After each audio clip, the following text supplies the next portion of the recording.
Hey everybody, this is Jared Schutz with Red Door Realty. Thanks for joining us at Red Door University. Today we're going to be talking about how knowing your weaknesses is as important as knowing your strengths. Elizabeth Holmes, she's a 31-year-old billionaire. She founded Theranos, and she says that success is not the result of spontaneous combustion. You must set yourself on fire. So sometimes in order to do that, you really kind of you need to know your strengths and your weaknesses.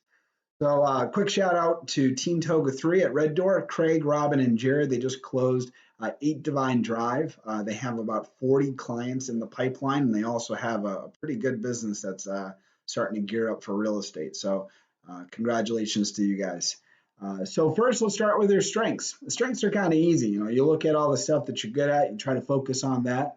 But you really kind of want to look at what do you do well. And sometimes when you look at that, you'll be able to see what kind of niche markets that you can tap into. And then you want to look at what unique resources you can draw on. So sometimes there's people in the family that are builders. There's investors that you have friends that are all first-time home buyers, and you could do a first-time home buyer seminar. You want to really look at what those unique resources you have that could help your business. What do others see your strengths as? You might want to ask other people, hey, where do you think I could thrive in this business? Real estate isn't the easiest business, and so the more help you can get from your friends and family, the better. So then we can look at your weaknesses. This isn't as popular of a topic, but you really want to know, where you thrive and then where you could use some improvement. A good way to do that is maybe call some of your past clients. You should be doing this anyways, but you want to ask them, hey, if there were any places that I could improve my communication or how I served you, where would it be? Because I really want to offer the best service possible to all your friends and family that you refer to me, and then all the other new clients that we take on in this business. So then also, just like you were looking at what resources you have that others may not have, you want to look at what resources you don't have. And you want to identify those and either improve on them or you want to shift your strategy to another way. So what are others likely to see as weaknesses?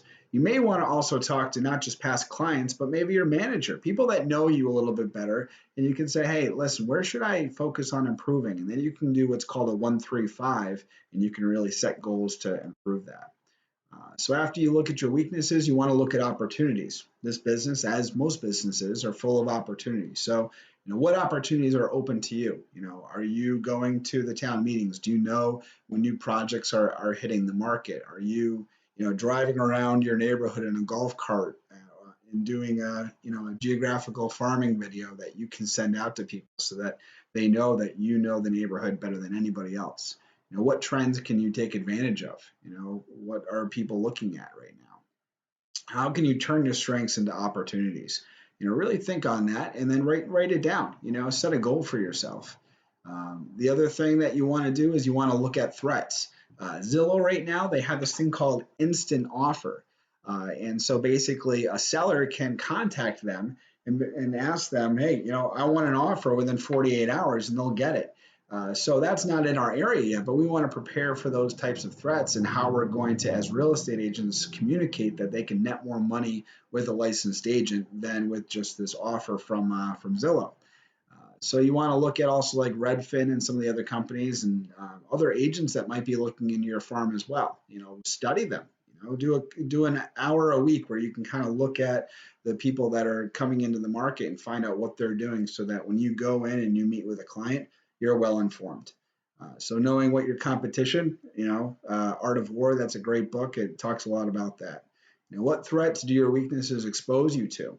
So if you are not the greatest on social media, then when you go into a listing appointment, your competition might use that against you. So knowing your weaknesses can help solidify your deals as you go forward. So I also want to offer a free 8 spring Popeye ideas tutorial. So if you want to text POP to 518-656-0002, again, that's 518-656-0002. We have some great Popeye ideas. Popeye is a Brian Buffini idea, and it's a really great way to build rapport with your clients. And so we have 8 of them for the spring market that we know that you're going to like.